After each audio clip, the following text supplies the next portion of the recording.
Hello mga kamaster, welcome ulit sa ating channel.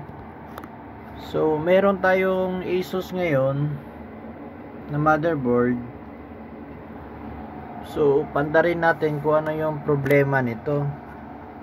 So on natin.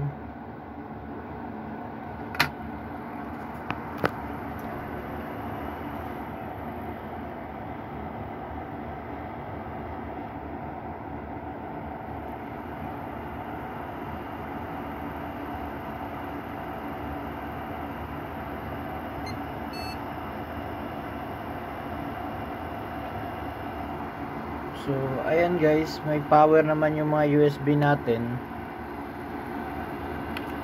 Bit natin pa-nesting.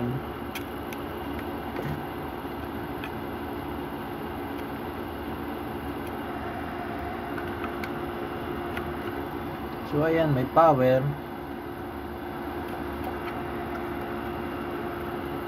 May power ulit sa taas.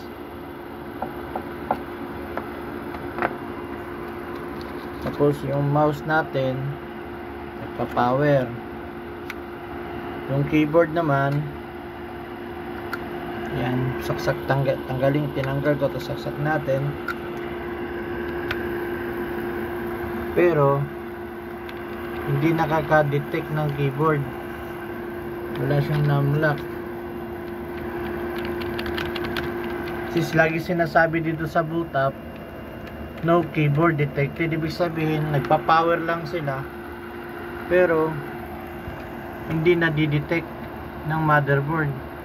So ilipat natin yung keyboard sa kabila, magre-response.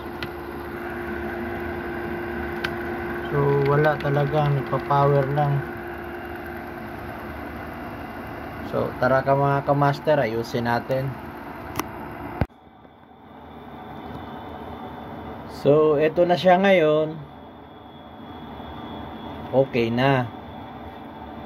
Kung maalala nyo yung isang video ko, yung problema noon, walang power. So, naglagay tayo ng power, nag-jumper tayo para magkaroon siya ng power. Panoorin nyo na lang yung isang video ko. So, ito naman yung problema nito, kabaliktaran. Nagpa-power siya, pero hindi nakaka-detect ng keyboard. So, napakadali lang ayusin. Kung sakaling hindi gumana yung nandito nyo, tanggalin nyo tong tatlo na to. Magbabawas tayo ng voltahe. Ito yung nandito. May tatlong magkasunod yan. Tatanggalin nyo lang. Huwag nyo pakialaman yung baba. Yung tinanggal ko tong tatlo, ayan, dyan nakasaksak yung keyboard natin, ay okay na siya. So nung nilipat ko sa taas dito, hindi rin gumana. So nagtanggal ulit tayo ng isa. Yan, nag-isa. So lipat natin sa taas yung keyboard kung gagana ba doon.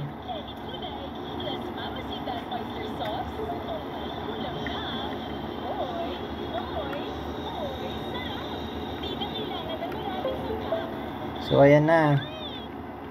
Okay na siya. Kaya lang may downside ito mga guys. Yung LAN nyo is mamamatay.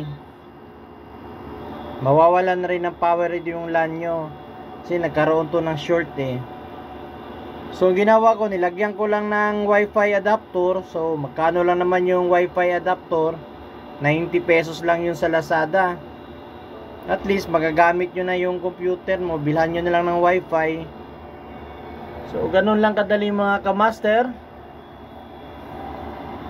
At huwag kalimutang mag-like and subscribe sa ating channel para sa mga susunod pa nating mga video.